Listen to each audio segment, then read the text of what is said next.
We have Jared Demarinis here, so I think a good place to start is we do have, well, first of all, before we do anything, we have, you'll see on the page, the second page, we have one withdrawal, Senate Bill 290 from Senator Sarah Love, but we also have just got word, another withdrawal request from Senate Bill 243. And actually, you're right, Senate Bill 13. So we actually have 3 bills on the withdrawal list. We've got, wait a minute. I'm sorry, I must have not the best current list. Okay, I have the current list. Okay, we've got Senator Muse, Senate Bill 13. We've got Senate Bill, Devin, it was just Senate Bill 243, which doesn't have the W, but you can put a W next to that one. We've got Senate Bill 290, Senator Love, and we've got Senator Ellis on the last page, Senate Bill 497. So those are all withdraws. Move unfavorable. And so does everybody have those 4? Yep. Yes, so we're going to start on page 1 is Senator Muse, Senate Bill 13. On page 2, Senate Bill 243, which is not on, it doesn't say W, but we have a new request for a W there, Senate Bill 243. And also on that page, Senate Bill 290 from Senator Love. And then on the page 3, Senator Ellis, Senate Bill 497. Those are 4 bills that are on a withdrawal list. And so I would entertain a motion for an unfavorable on these withdrawals. Senator Kagan, a second from Senator Augustine. All in favor of those withdrawals, unfavorable, raise your hand. All opposed, those bills are withdrawn unfavorable.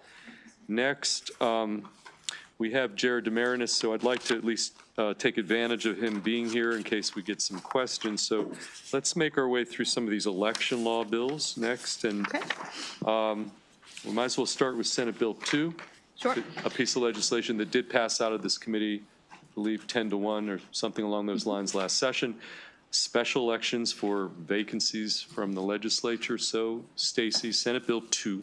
Senate Bill 2, General Assembly, special election to fill a vacancy in office.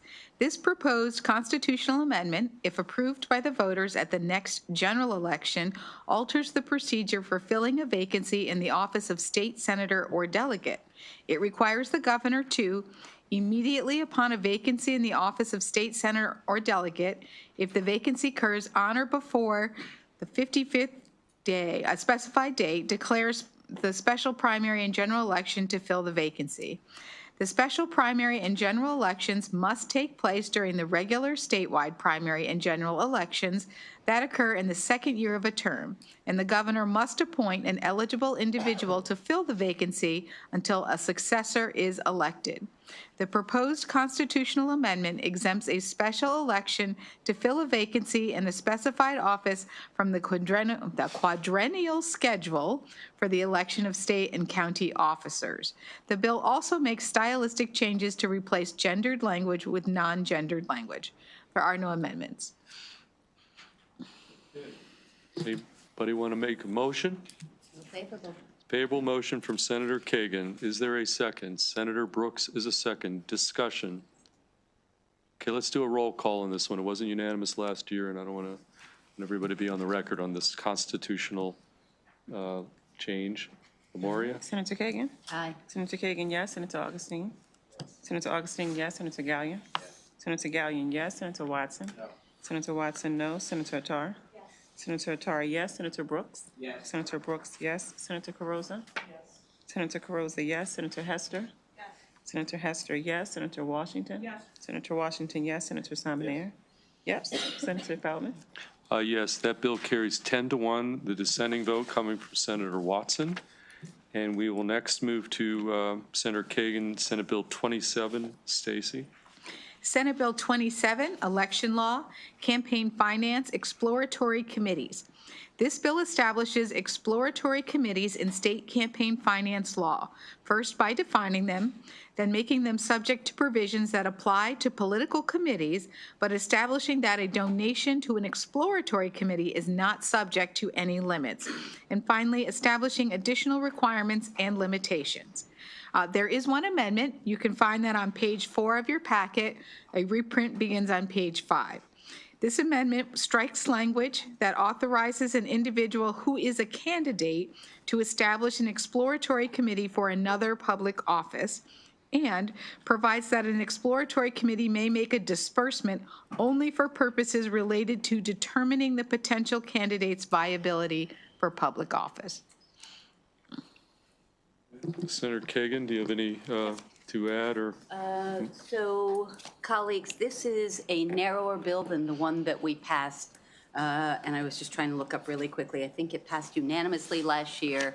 I think it passed unanimously a few years ago.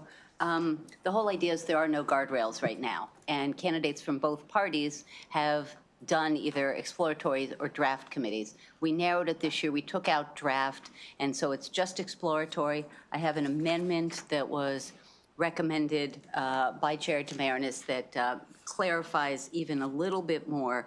But the bill says, here's what you're allowed to spend money on, and here's how to close down the committee and stuff. And it's just, and it's also, in addition to guardrails, it's also transparency, because right now you can have an exploratory committee and literally people can give you $1 million. That is legal, and that won't change based on court decisions. But this bill would say you have to disclose it, the source of your money. So that's what this bill does. And again, it has passed unanimously multiple times here, and we're hopeful that we're going to get it all the way through this year. Okay, questions from Senator Gallion on the amendment or the bill? Either way. So my question is, we have had this several times. Has it never moved at all in the House, or how come we keep having this back? What's the deal? I can't remember. I can't read the tea leaves in the House. Sometimes there are shenanigans. Sometimes it just has to mellow a little bit and get ready. So it's never been actually voted on one way or other there? That is correct. Okay, thank you. Thank you. We're hoping that this is the year. We have a different sponsor, and who knows, magic can happen. Additional questions? So Senator Kagan. Okay, is there a motion on the amendment?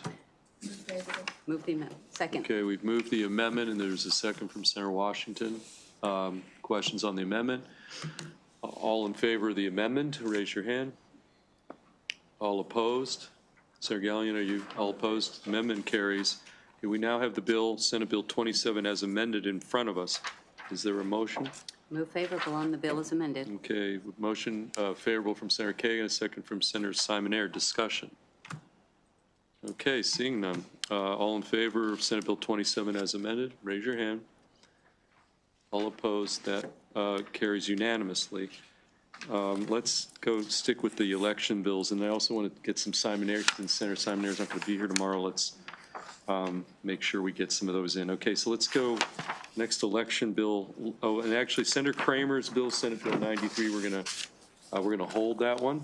Okay, so you can take that one. Senate Bill 93 is a hold. 257. I'm sorry, what's the next one? 257. 57 on page 257. It's on the second page. Well, there is. Okay, let's stick with, yes, let's stick Simonaire and election bill. So let's go to Senate Bill 57. Devin, why don't you explain Senate Bill 57?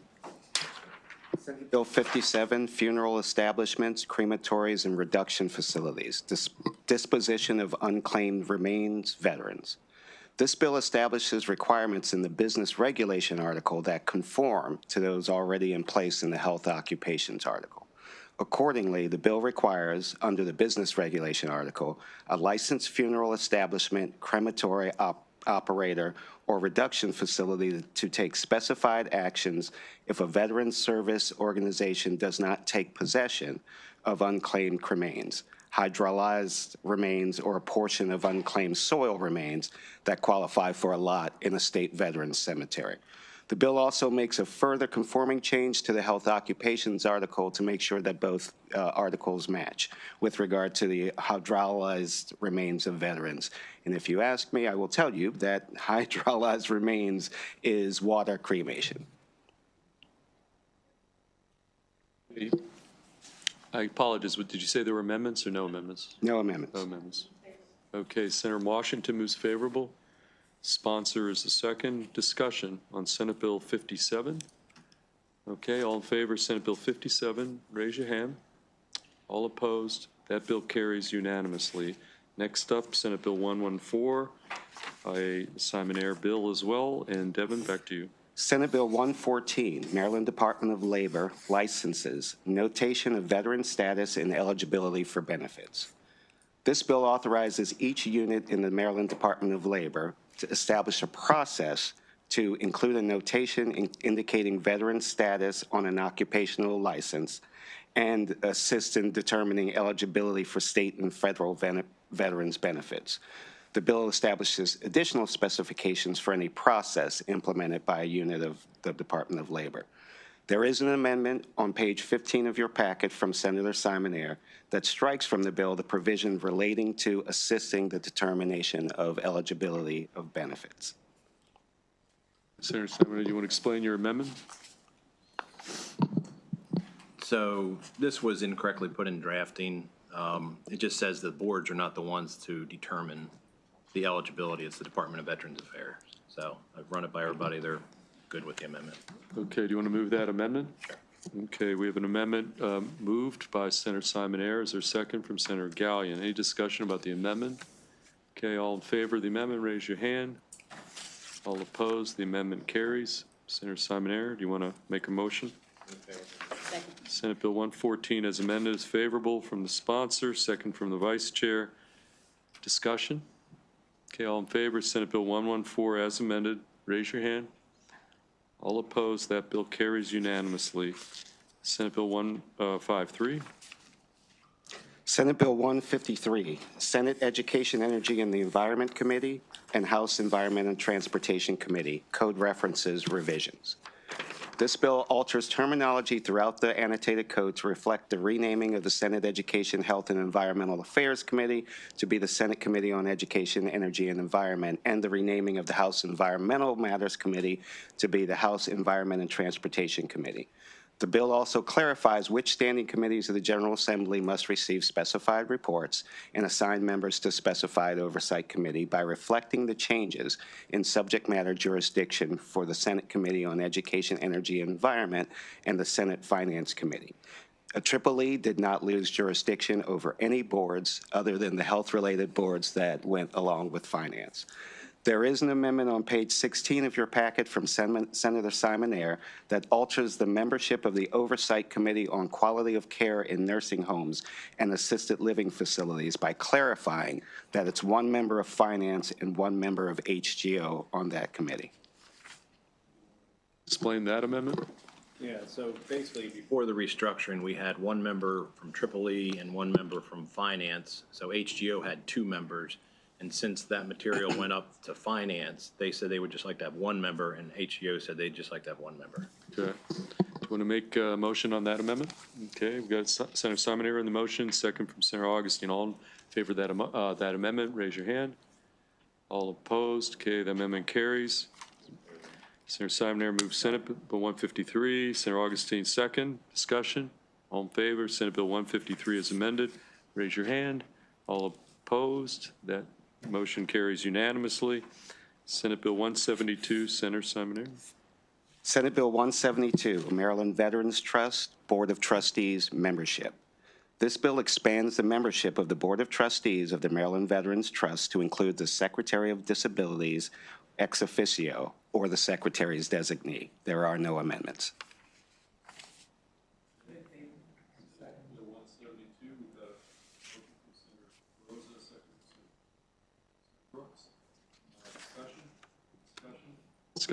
Discussion, okay. Okay, seeing none, all in favor, Senate Bill 172 clean, raise your hand. All opposed, Senate Bill 172 carries unanimously. Senate Bill 182. Senate Bill 182, Maryland Veterans Service Animal Program eligibility, family members of veterans. This bill expands eligibility for the Maryland Veterans Service Animal Program to include an eligible family member, which is defined as a spouse or dependent of an eligible veteran, and makes conforming changes. There are no amendments. Okay. Okay, Senator Simon Air moves Senate Bill 182 favorable, second from Senator Gallion. Discussion. All in favor, Senate Bill 182 clean, raise your hand. All opposed. Bill carries unanimously. Just to spread the wealth around, we do have one more bill on this, but let's go up to Senator Hester, because this is a piece of legislation we passed out of this committee last session, Senate Bill 37. Let's go to you, Devin. Senate Bill 37. Let's get a Hester bill in the. Senate Bill 37, Electric Companies, Regional Transmission Organizations Report, Utility Transparency and Accountability Act. This bill requires each electric company, other than a municipal electric utility, to submit a report to the Public Service Commission by February 1 each year containing information related to recent votes cast at a meeting of a regional transmission organization. The report must include all recorded votes cast by the electric company, regardless of whether the vote is otherwise disclosed, and all votes cast by an affiliate of the electric company if the electric company itself does not vote on the matter. There is an amendment on page 10 of your packet from Senator Hester that clarifies that the report on the recorded vote cast by an electric company applies to the state affiliate of that company. Okay, Senator Hester, do you want to clarify that amendment or explain it to everybody? I think the point is just that some of these utilities work across many states, and this would clarify that it's the state that the bill passes in. Okay. Questions for Senator Hester? Yes, Senator Attar. Sure. Why don't we, let's take up this amendment, then we can have a separate sponsorship amendment that, several folks may want to get on. So let's do two separate amendments. But let's start with the Hester amendment. Do you want to move the Hester amendment? I'd like to move the Hester amendment. Okay, the Hester amendment's been moved. Second from Senator Kagan. All in favor of the Hester amendment, raise your hand. Okay, separately, who would like to be on this bill as a co-sponsor? We've got Senator Attar, Senator Washington. Okay, let's go around. Okay, Senator Attar, Senator Brooks, Senator Washington, Senator Simon-Air, Senator Kagan, and Senator Augustine. Did we miss anybody? Okay, so is there a motion on the sponsorship amendment from somebody here? Senator Attar moves it. Is there a second from the vice chair? All in favor of the sponsorship amendment, raise your hand. All opposed, that carries unanimously. So now we have in front of us Senate Bill 37 as amended. Is there a motion? As amended. Senate Bill 37 as amended is in front of us. Discussion. All in favor, Senate Bill 37 as amended, raise your hand. All opposed, this bill carries unanimously. Let's now go to the second page. On the second page, we had the 243, we already was withdrawn, but Senate Bill 250 is kind of a big bill. I think folks indicated some desire to maybe understand it's a lot of fees and all this. So we're going to hold Senate Bill 250. Is it worth my talking through it? Just so Yeah, okay, know? let's let her talk through it. We're going to hold it, but I think just to explain it so that when we take this up again, we don't have to start all over. Yes, I think that's a good idea. Yeah, and this is the one, I sent out a reprint of the bill with the amendments that MDE discussed and requested at the bill hearing. So you should have it in email. If you can't find it right now, hopefully you can find it before the next voting session. But Senate Bill 250, Department of the Environment, Fees, Penalties, Funding, and Regulation. This is a departmental bill from the Department of the Environment that increases several fees and penalties that support various programs and special funds within the department. The bill also, among other things, authorizes the department to establish new fees for specified programs, alters and enhances the state's regulatory framework governing dams, and establishes a related special fund, and makes various administrative, clarifying, and technical changes.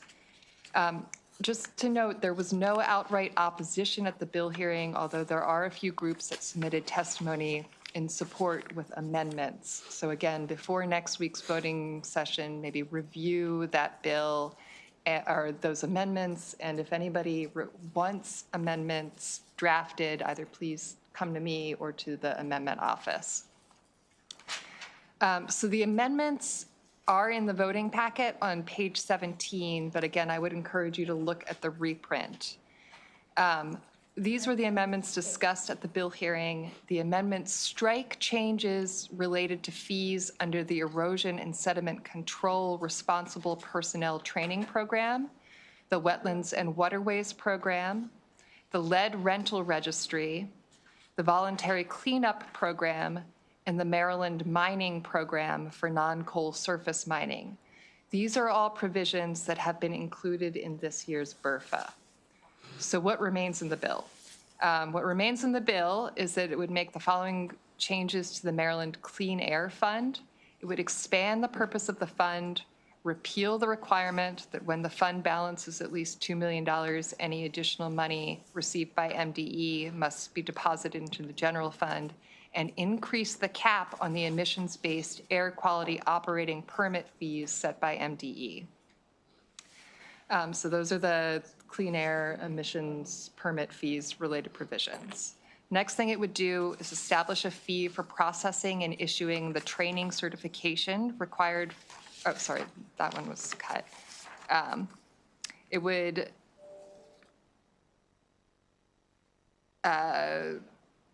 increase the per barrel oil transfer fee that supports the Maryland Oil Disaster Containment, Cleanup, and Contingency Fund, the oil fund for fiscal 2026 through 2030.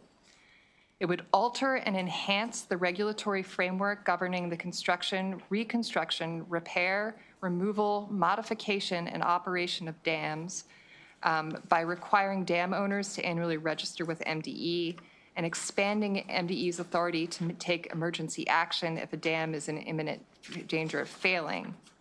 It authorizes MDE to charge specified fees related to on-site sewage disposal system, septic system permits, and individual well construction permits.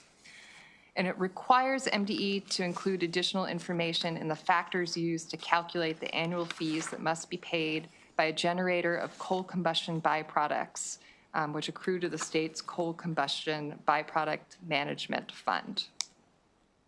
So those are the provisions that would still be in the bill with the MDE Okay, amendments. so again, let's not take a huge, we're holding the bill, so I just don't want to take a huge amount of time, but some few questions is fine, but. Is the reprint on 2/20/25, is that when you said it was sent out earlier, is that what you're referring to? That you, the reprint The reprint, that you sent around? that's the reprint that I The one, sent. it won't, on February, I just want to make sure I'm looking at the right version. That I sent today. Oh, you sent today, okay. Yes. Okay, let's go to Senator Augustine, then Senator Washington, and then again, we're going to be, and then Vice Chair Kagan. So Senator Augustine, you had your light up first. Thank you. So this one spends money or it doesn't spend money, this bill? Mostly what this bill is doing is increasing fees. The one place where I'd say it is, so almost all of these fees, actually I believe all of these fees go into special funds. Okay. And those special funds are used to operate whatever programs those fees are related to. So the reason for this whole bill to begin with was there was actually language in the Joint Chairman's report a couple of years ago that required MDE to take a look at all of its programs, permits, et cetera, to see whether those fees were covering the cost of those programs. And in almost across the board, they were not. So they came back with these recommendations. I believe a version of this was here last year. They've made some adjustments to it. The one place where this is really sort of creating something new in terms of like a new program would be that dam regulation framework. Okay. So it sets up a new special fund that could be used to provide loans to the owners of private dams that need to make repairs to those dams. Yeah, I know we're holding it. There's just like, I just want to express like, an unreadiness with the number of moving parts relating to the BRFA. Like, that's not assured to finish the way that it is. I mean, I just want to express some unreadiness that we're saying, oh, because it's over here, we can do this. I mean, I'm just expressing some unreadiness. That's one of the reasons we're holding it. We want to get this out. Senator Washington, then the Vice Chair Kagan, and then let's move on to other bills. Yeah. So I guess I'll do everything in the form of just a question. So the bill still does create the private dam repair fund. Correct. And then it creates it as a loan program. Correct. And it creates it as a loan program that's currently administered under the Water Financing Administration. The answer is yes. I believe you. Yeah. One of the things that of concern is that they set their own special rates that are different for this particular fund than the other funds. So does the bill still, section 5-509, does it still remove the concept of asset owner? Yes, so it's And it dam owner. well, but, and then changes water infrastructure throughout to just dam?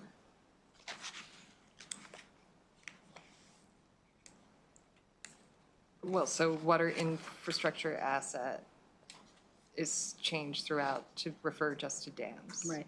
So a water infrastructure is a lot of things. So it's reservoirs and dams and construction. And so there's an issue here. They're eliminating this whole section that was set up to deal with water infrastructure to just being about dams. So if that's still there, that's a huge issue. So I do, and there's a number of places where they make really substantive changes that either should be in a whole separate section just related to dams, but they're narrowing their responsibility to look at any water infrastructure asset to only dams. So that is not something we would do. Thanks. Can I ask to what this might be helpful?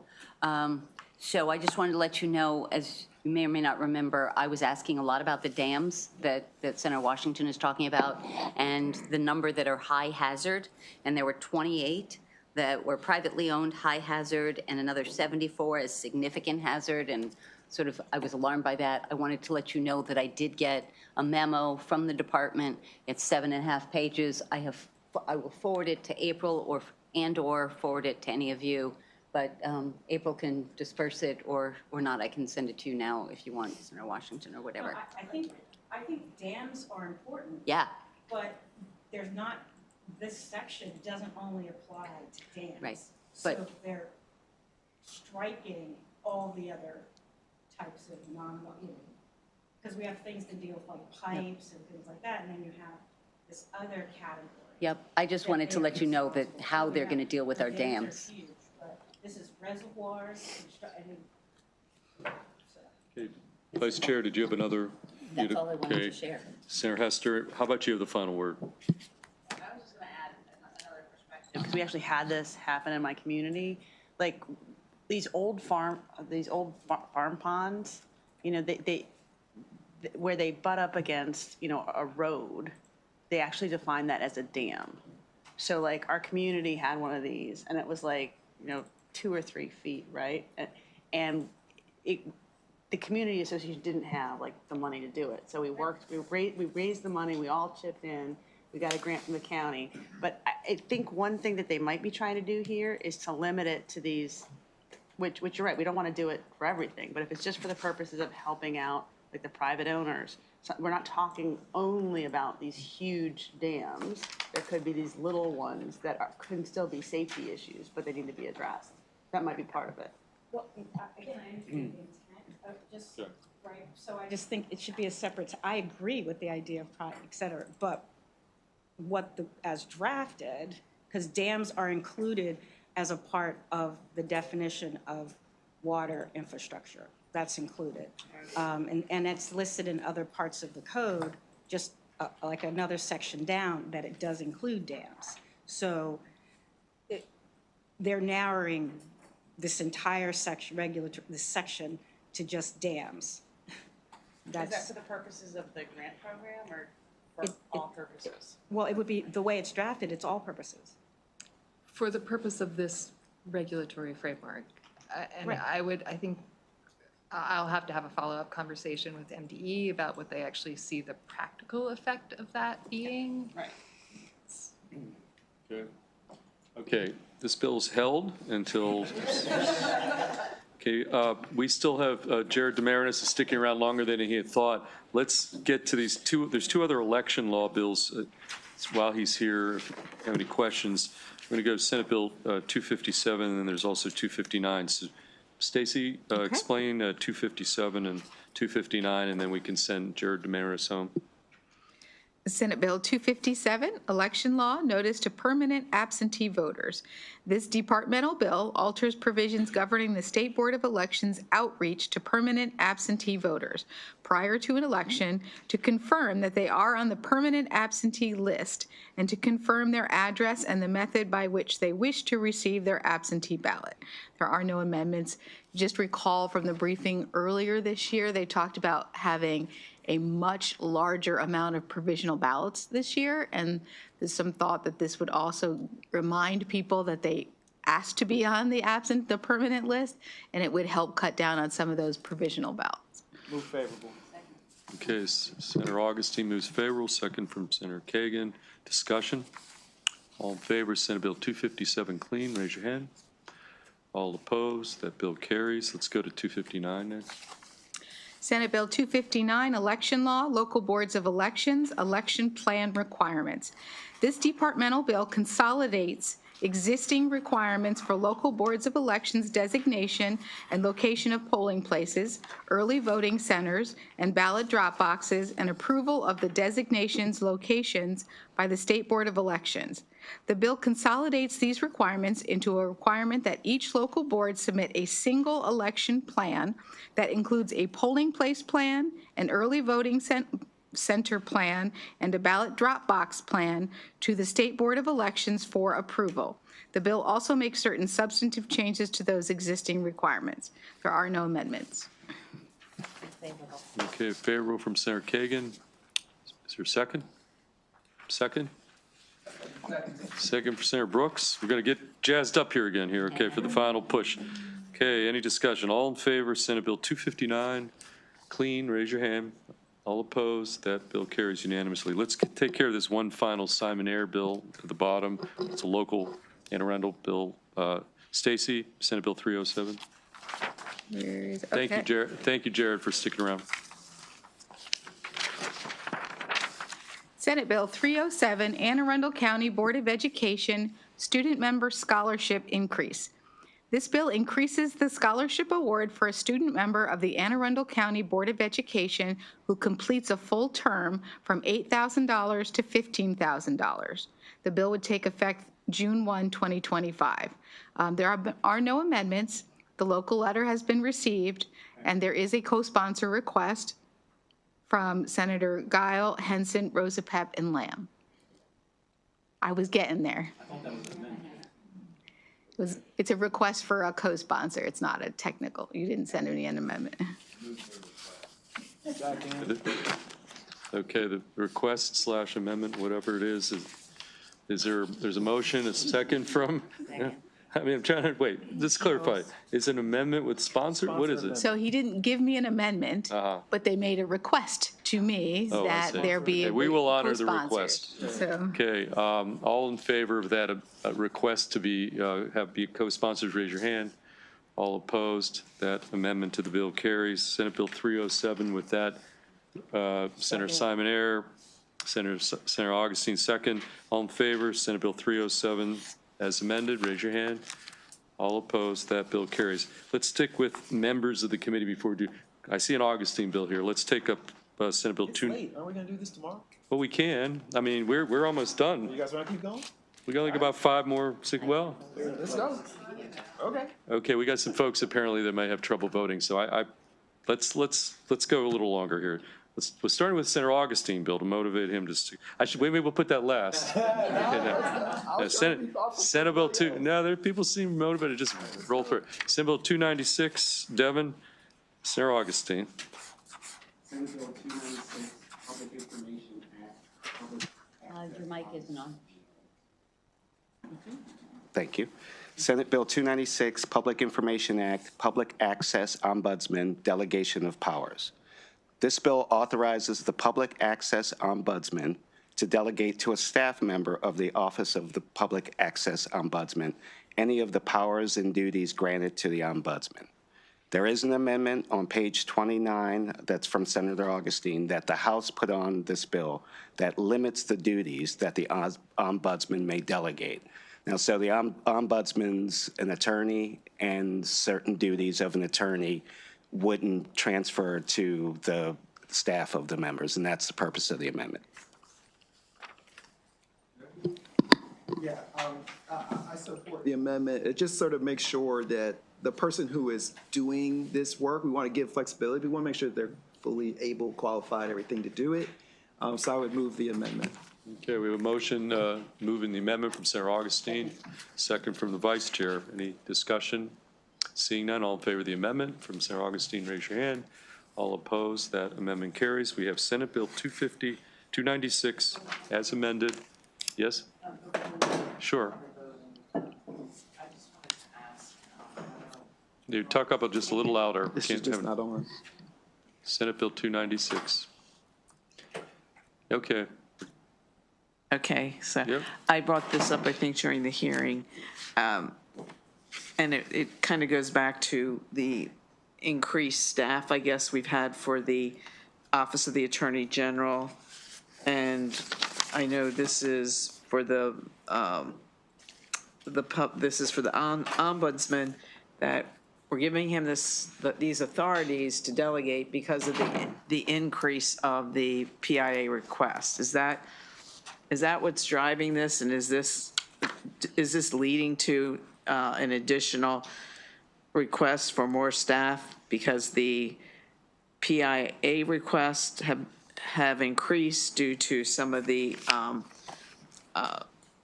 pieces of legislation that we passed in the past couple of years impacting law enforcement? No, Senator, that is not the case, and I hope that you received the letter that they sent you to respond to your questions. You should have gotten that. Okay. I know that I saw that. But no, the point is that there has been, when we modified and bolstered the public information law, it did open up the door for more people, and we're just trying to have, we want that ombudsman, when we pass the ombudsman law, we want that person to be able to be as responsive as possible. And so what has been happening is that there have been more requests overall across the board, including some of those, and they just want to have a little bit more flexibility to be more responsive to those requests. But they want to do it with existing resources, but the way that it's currently written in the law, she can't do it. Okay, And so we're just trying to give her some flexibility for those tasks for a person who's already there. You know how it is, like they're there and she's trying to follow the law, and she's like, I can't give them to them because that's the way it's restricted. So this bill is limited to existing staff to have these authorities to help with this backlog with the PI, as opposed to being interpreted as leading to a request for more staff in the It's future. absolutely not that. That's right. Okay. Thank you. Yep. Additional questions to the sponsor or Devin? Okay, seeing that we had a motion from sponsor, a second from Senator Washington. For the discussion, all in favor, Senate Bill 296 as amended, raise your hand. All opposed, that motion carries unanimously. We have a DNR, I apologize, you've been here all afternoon and all day. There's for one bill on the list here, so would you come up here? You want to just come up here in case there's any questions. Senate Bill 258, April explained the bill, and we have our DNR gentleman who's been spending hours waiting for this moment. So, April, 258. All right, so Senate Bill 258, Natural Resources, Fishing Licenses and Stamps Alterations.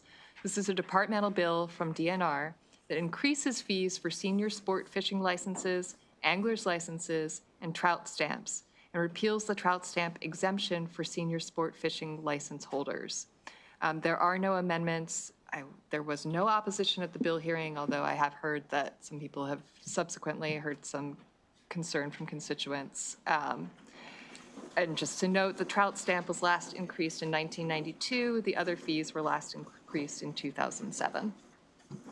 So we're about 30-some odd years where there's been no increase, but that said, bill's in front of us, there's no amendments. Okay, Senator Washington moves the bill favorable. Is there a second? Second. from Senator Kagan. Okay, discussion. Discussion. Are you the new Dylan Baylor? No. No. Okay. Okay. My name's Tony Prochaska. I serve as one of the associate directors with Fishing and Boating Services, Maryland Department of Natural Resources. Okay, we have a motion and a second discussion. Okay. All in favor of Senate Bill 258, raise your hand. All opposed? Is there any dissenting votes? Yes. Okay, let's do roll call. Let's do the roll call. Senate Bill 258, roll call. All right, Senator Kagan? Aye. Senator Kagan, yes. Senator Augustine? Yes. Senator Augustine, yes. Senator Gallion? No. Senator Gallion, no. Senator Watson? Yes. Senator Watson, yes. Senator Attar? Yes. Senator Attar, yes. Senator Brooks? Yes. Senator Brooks, yes. Senator Carozza? No. Senator Carozza, no. Senator Hester? Yes. Senator Hester, yes. Senator Washington? Yes. Senator Washington, yes. Senator Salmon? Okay. Senator Feldman? Yes, so that carries 8-3. The red votes were Gallion, Carozza, and Simonaire. 8-3. Bill carries. Let's go back up to the 246. And if I hear any kind of like a groundswell of support for cutting off and putting the rest of the, I'll respect that. Otherwise, we'll just plod on through 246. Devin? Senate Bill 246, Maryland Veterans Trust, Assistance to Members of the Maryland National Guard. This departmental bill expands the purposes of the Maryland Veterans Trust to include providing monetary and other assistance to members of the Maryland National Guard and their families, and authorizes the Maryland Veterans Trust to expend money from the trust fund to provide grants or loans to National Guard members and their families. There are no amendments. Okay, questions for Devin? Motions? Senator Carozza? I'm trying to recall the hearing on this. This is where the Maryland Military Coalition opposed? That's correct, Senator. Okay. Okay, we have a motion, 246. We have a motion from Senator Augustine. Is there a second from Senator Brooks? Discussion. Okay, let's do a roll call on this one since there was a question. Okay. All right. Memoria, Senate Bill 246, clean. All right, Senator Kagan? Aye. Senator Kagan, yes. Senator Augustine? Yes. Senator Augustine, yes. Senator Gallion? Yes. Senator Gallion, yes. Senator Watson? Yes. Senator Watson, yes. Senator Attar? Yes. Senator Attar, yes. Senator Attar, yes. Senator Brooks? Yes. Senator Brooks, yes. Senator Carozza? Yes. Senator Carozza, yes. Senator Hester? Yes. Senator Hester, yes. Senator Washington? Yes. Senator Simonaire? You tripped me up. Senator Washington, yes. Senator Simonaire? Yes. All right. Senator Feldman? Yes, so the bill, Senate Bill 246 carries unanimously. Senate Bill 252, Stacy? Senate Bill 252, Child Care Centers Certificated Staff Ratio Requirement, repeal. This departmental bill repeals a requirement that child care centers serving more than 20 children must have at least one staff member per every 20 children who is certified in basic first aid and CPR training. There were no amendments and no opposition at the hearing. Sorry. Sure. Yes, Senator Gallion. So will there still always be somebody certified there? Yes. They're changing the ratios because the child care centers might have school-age children, which are much older than the daycare children, and so they want to, by regulation, change that ratio to 1 to 30 students for the school-age children while keeping the ratios for the child care centers lower. Right now, it requires 2 staff members trained in CPR for every 30 or 20 children, which is proving very difficult for them to staff these types of field trips and things like that that happen. Okay, thank you for that. You're welcome. Okay, additional questions for Stacy? Okay, is there a motion? Okay, Senator Washington moves favorable, second from Senator Augustine. No amendments. Senate Bill 252, clean. All in favor, raise your hand. All opposed, Senate Bill 252 carries. Senate Bill 261, Devin. Senate Bill 261, State Board of Public Accountancy, Sunset Extension and Report. This departmental bill extends the termination date for the State Board of Public Accountancy within the Maryland Department of Labor by 5 years to July 1st, 2030. Labor must submit a report to the Joint Audit and Evaluation Committee with information regarding the board as usual. The bill takes effect June 1st, 2025. There were no amendments. Okay, questions about the sunset extension? Okay. Favorable motion from the vice chair, second from Senator Augustine. Discussion. Senate Bill 261. Sure. Senator Hester. Thank you. I just had a note that we were going to ask for the list of types of complaints that they generally get. Did we ever get that answer? We asked, we did not receive any response back as of today. Okay. So let's hold the bill and try, would you mind reaching out Okay, again? we don't need, Yep. the bill's held. Okay. held. Done. If we make an ask and we don't get it, we can hold. That's what we're going to do. So Senate Bill 264, April. Senate Bill 264, Plant Disease Control, Nurseries, Inspection, Certification, and Licensing Fees. This departmental bill from MDA increases various fees collected by the Secretary of Agriculture for the certification of nurseries, the licensing of brokers and dealers, and the inspection of nursery stock under statutory provisions related to plant disease control. These fees were last increased in 2004.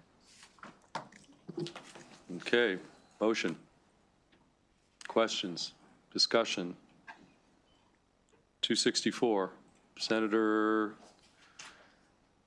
okay, nobody wants to move? Senator Washington moves the bill. Is there a second? Senator Brooks seconds. All in favor of Senate Bill 264 clean, raise your hand. All opposed? We have one dissenting vote. Okay, we've got 8-3 vote. The red votes are from Gallion, Carrozza, and Simon Ayer, 8-3. That bill carries. We're going to go to Senate Bill 265. April. Senate Bill 265, Environment Reservoir Augmentation Permit Establishment. This departmental bill establishes the reservoir augmentation permit in the Maryland Department of the Environment, together with relevant permit requirements.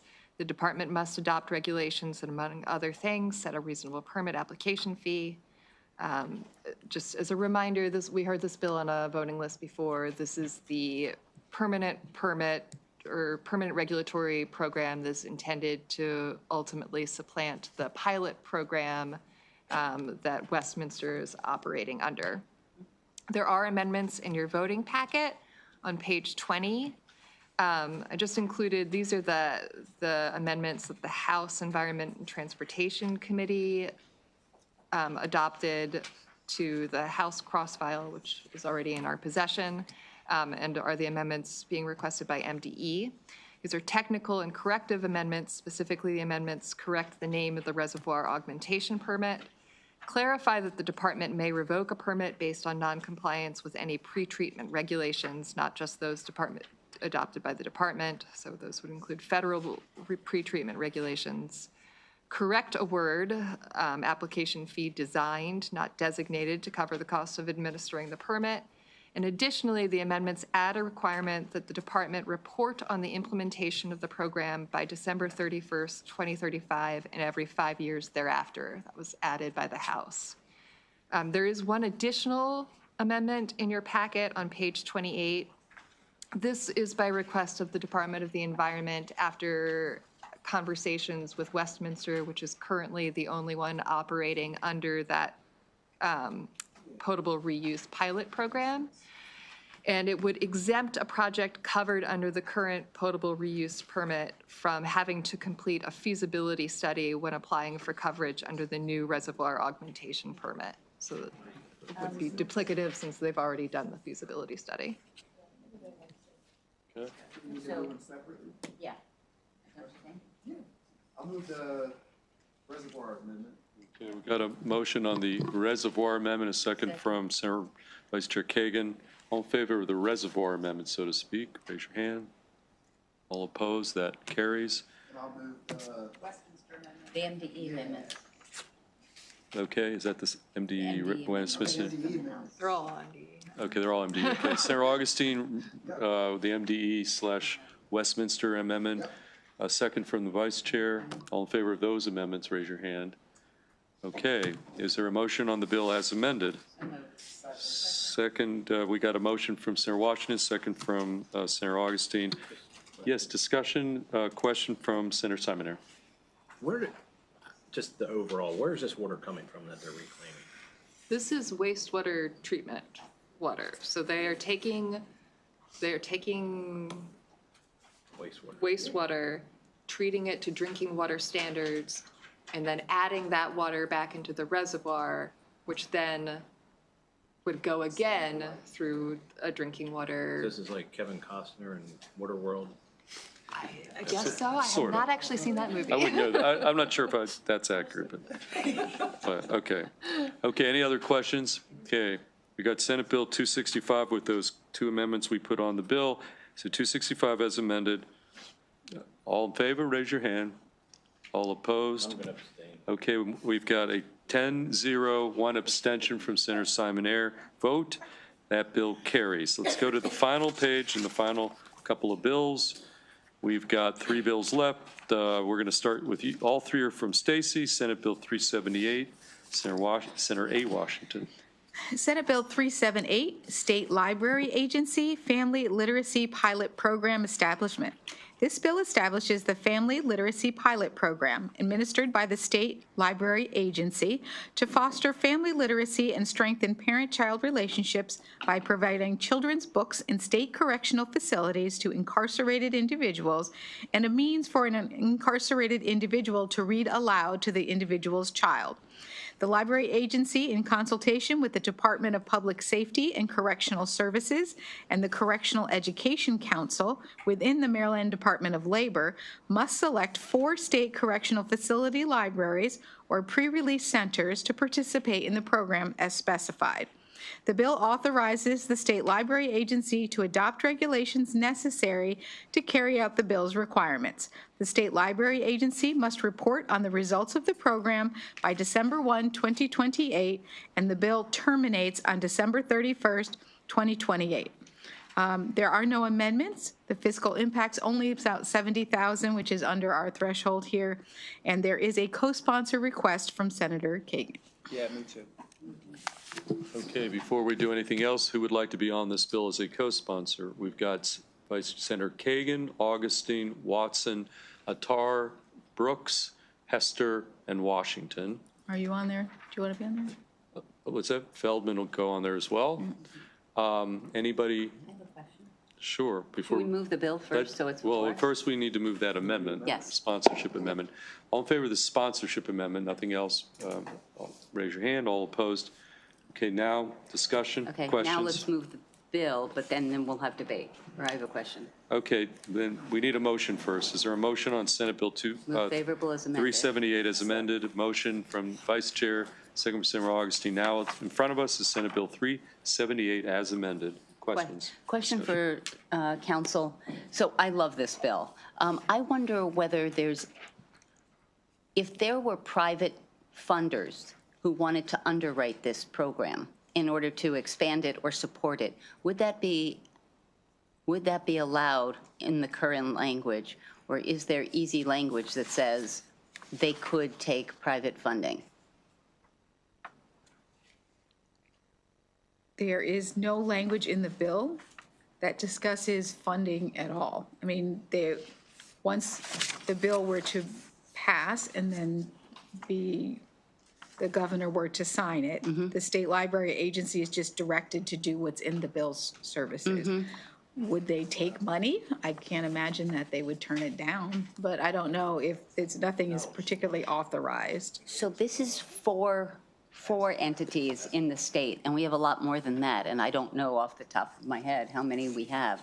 But I think this should be as widely done as quickly as possible, and we are in a fiscal situation here. And a lot of times we've seen language where it says, there shall be a fund and it will be held separately and it'll be non-lapsing and all that. And so money could be collected. This is a pilot program. I understand. And it's due to expire, so one of the benefits of a pilot program is working out the kinks of how it works. Yes. So you may want to come back once you've got a report in hand to see how well it's working and how much it costs and all of those things before you decide to put in language about additional monies and funds. One of the things, What about, sorry, I find out, Senator Kagan, is that the money could probably be used for toll-free phone calls. So there's another bill floating around to make sure that inmates can contact their families and their kids without having to pay for that. That's a cost that I think would be applicable to what you're talking about eventually. that sounds interesting, but that's a different topic. I wonder, what about, Kids, if you can't access it. I assume that they are recording it and shipping it. That's what they said. That's what Senator Washington said. So it's not a live thing. It's a recorded and then sent.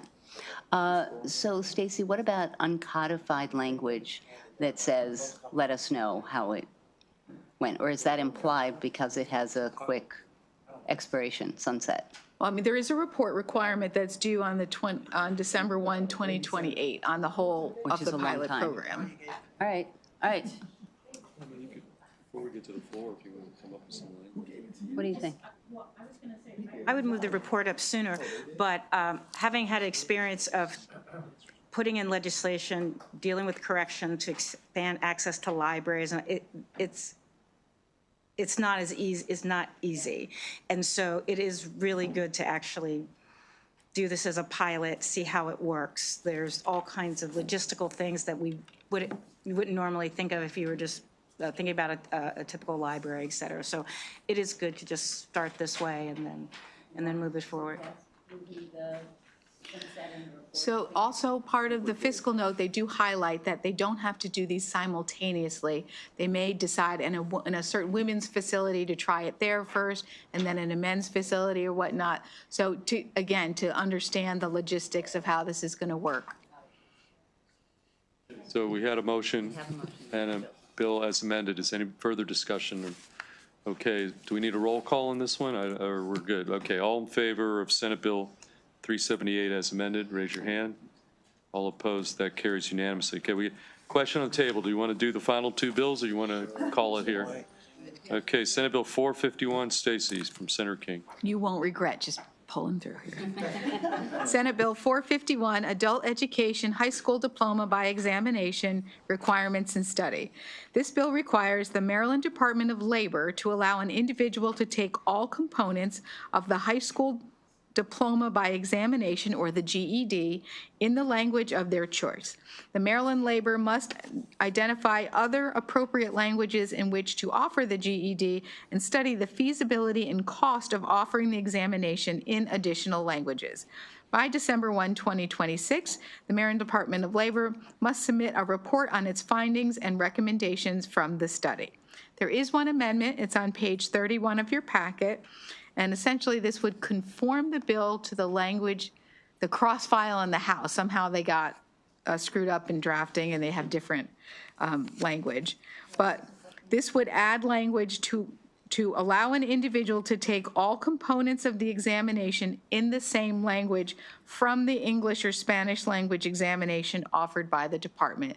There was some concern that they didn't include that the language could be interpreted to require the Department of Labor to offer the language in whatever language the individual taking the exam wanted, and that's not the intent. Further, if you recall at the hearing, there was, the sponsor did not mind moving up the effective date so they could begin to do this beginning in July versus in October.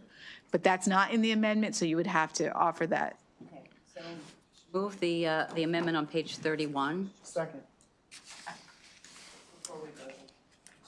Okay, Senator Carrozza, before we do anything, you had a question?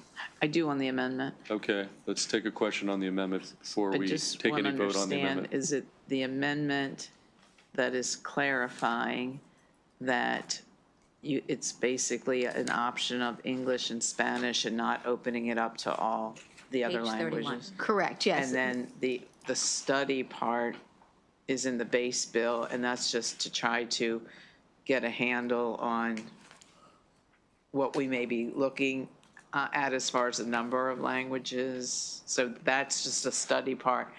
the immediate part would be English or Spanish. Correct. So it is currently offered in Spanish and English. The requirement right now is that they have to take one component in English, even if they take the rest of the exam in Spanish, as a sort of English language proficiency component.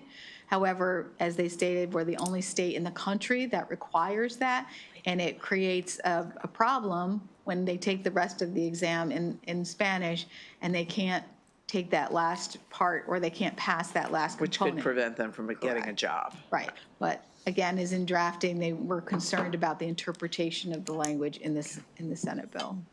So that's the amendment language here. We had a motion and a second from Senator Augustine. So just on that amendment, and just further discussion? Okay, all in favor of that amendment, raise your hand. All opposed, that amendment carries. Co-sponsor. Okay. Sponsor. Okay, who wants to be a co-sponsor on this piece of legislation? We're going to, Vice Chair, Senator Kagan, Augustine, Brooks, Washington. Anybody else? Okay, so you want to move the sponsorship Move the amendments? sponsor amendment. Kagan, motion, Augustine, second. All in favor of that sponsorship amendment, raise your hand. All opposed, that carries. So now we have, And The effective date? final we've amendment. got another amendment. Yes, would be to change the effective date from October 1, 25 to June 1, 25. the July earliest it 1. can- July Sorry, 1. you wanted July? July 1, yeah. July 1 of 25. Okay, we have a motion to change that effective date to July 1. Second from Senator Augustine. All in favor of that? Raise your hand. Okay, that amendment carries. So with those amendments, we have in front of us Senate Bill Move as amendment. 451 as amended in front of us. A motion from Senator Kagan, second from Senator Augustine. All in favor of Senate Bill 451 as amended, raise your hand. All opposed, that motion carries unanimously, which brings us to the final bill of the day. Senator Guile, Senate Bill 459.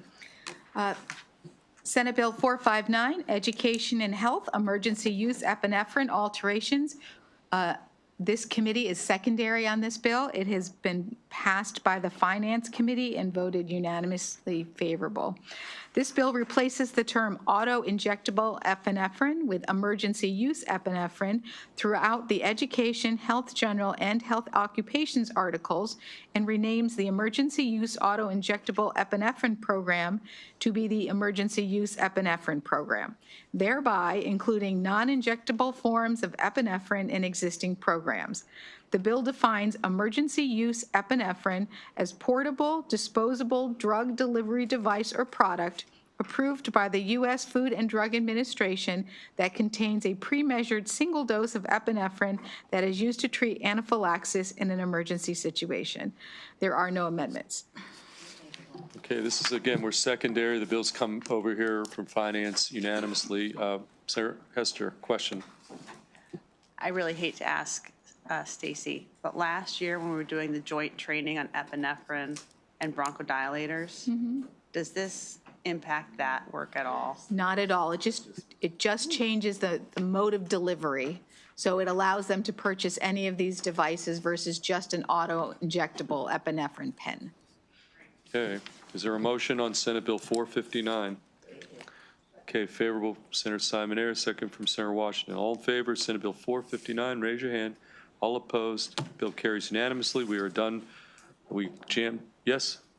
I'm Wait, not can I sure- declare that the hearings are over? definitely. Is this something you Okay. want streamed or off stream? It can be streamed. Okay, well, we're done with the bill hearings. Senator Washington. So if you all recall that we have a bill hold, Senate Bill 42 on hold, and I have requested an amendment I just wanted to share with you. So we did hear back from Frederick City Mayor, said fine, it's not a problem, we'll stay in. But I requested an amendment to remove Frederick County, and then also to move the effective date to July 1st. So just wanted to Thank you for let know the we're gonna heads do up.